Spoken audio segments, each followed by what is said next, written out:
Every family has a story they tell about themselves, and in some families, that story needs a villain, a reason for why things went wrong, a person who was always the problem, always the difficult one, always the one who somehow caused it. If you grew up as that person in your family, this video is for you. Being the family scapegoat is one of the most painful and least understood roles a child can be placed in. It is not always dramatic. It does not always involve shouting or obvious cruelty. Sometimes it is quieter than that, a consistent pattern of being blamed, being the one who is always wrong, being the one the rest of the family seems to have quietly agreed on. And the cruelest part is that you were a child. You did not choose this role, you did not apply for it or deserve it. You were simply the one the family system needed to place it onto. And because you were young, and because these were the people you loved and depended on, you believed it. You took the blame in and made it part of how you understood yourself, and that belief did not stay in your childhood.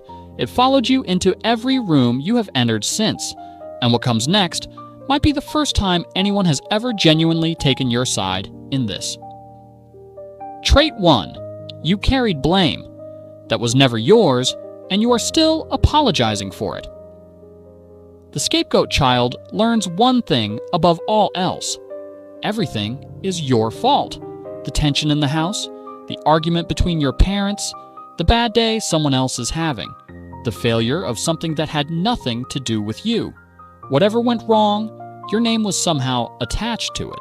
And because children trust the people who raise them over their own perception, you believed it. As an adult, this shows up in a very specific way.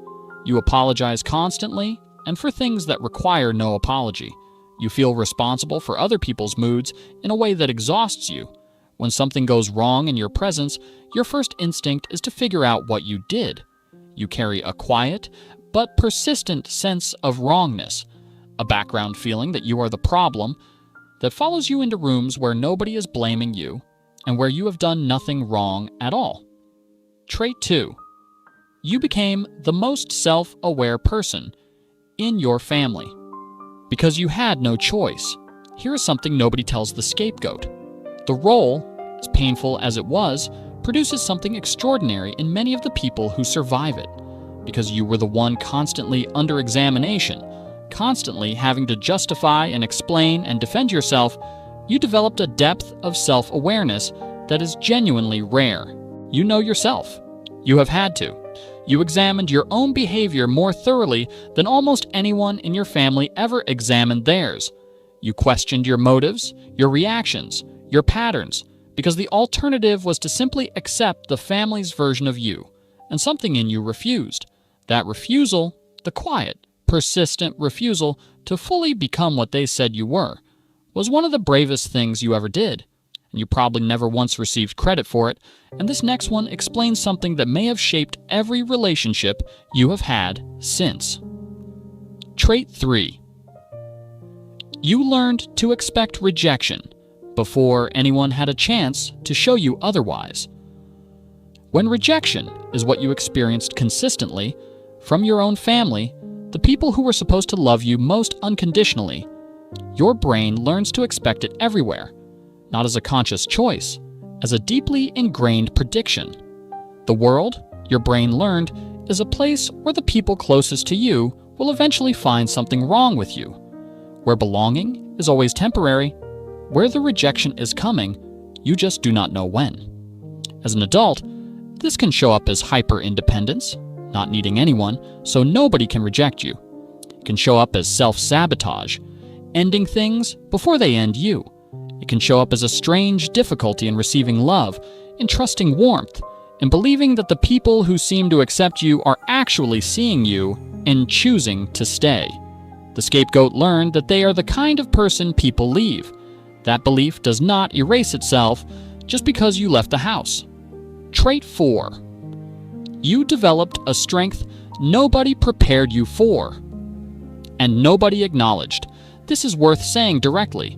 The scapegoat child, in order to survive being the designated problem of an entire family system, had to develop an inner life and a resilience that most people never need to build. You could not rely on being defended. You could not rely on being believed.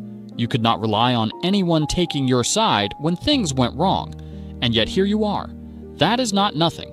That is a person who built something internally when there was nothing external to support them, who found ways to hold on to themselves when the message from every direction was that there was something fundamentally wrong with them.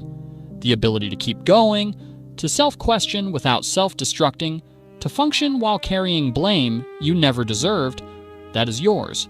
It was built by you, and nobody can take it. And this last one is the one I most want you to hear clearly, because it is the one nobody ever says.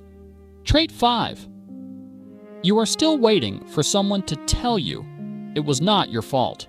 There is something the scapegoat carries that is different from most other childhood wounds. It is the specific and unresolved weight of never having been told by the people who placed the blame on you that they were wrong, that it was not your fault. Most families where scapegoating happened never produced that moment. The system that needed a scapegoat does not usually dismantle itself and apologize to the person it used.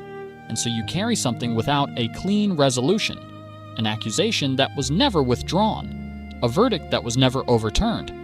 And part of you, however much you have built and grown and moved forward, is still half waiting for it, still hoping that someone from that system will one day turn and say, "We were wrong about you." That moment may never come, and yet you are still here, still trying, still building, which is its own kind of answer to everything they said. The role of family scapegoat is almost never invented fresh.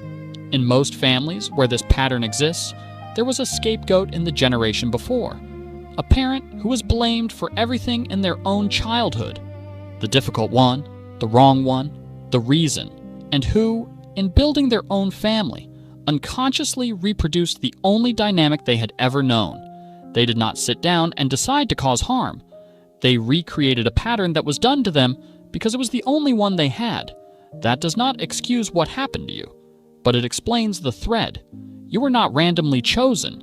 You were placed in a role the family system had already prepared long before you arrived. And before we finish, the thing I most want you to hold on to from everything in this video: you were not the problem.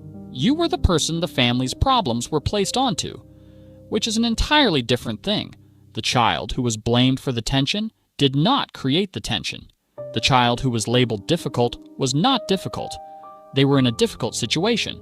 The child who was always wrong was not wrong. They were in a system that needed someone to be wrong, and you were the one chosen for that role before you were old enough to refuse it. You do not need the family to admit this for it to be true. It was true when it was happening. It is true now. This week, try one small thing. The next time that quiet background sense of wrongness arrives, that feeling that you are the problem, pause and ask, whose voice is that?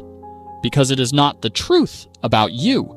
It is what you were taught, and what was taught can, one recognition at a time, begin to be unlearned. If someone you love needed to hear this today, share this with them. And if it described you, I hope it gave something back that was always yours. Take care of yourself, and we will see you next time.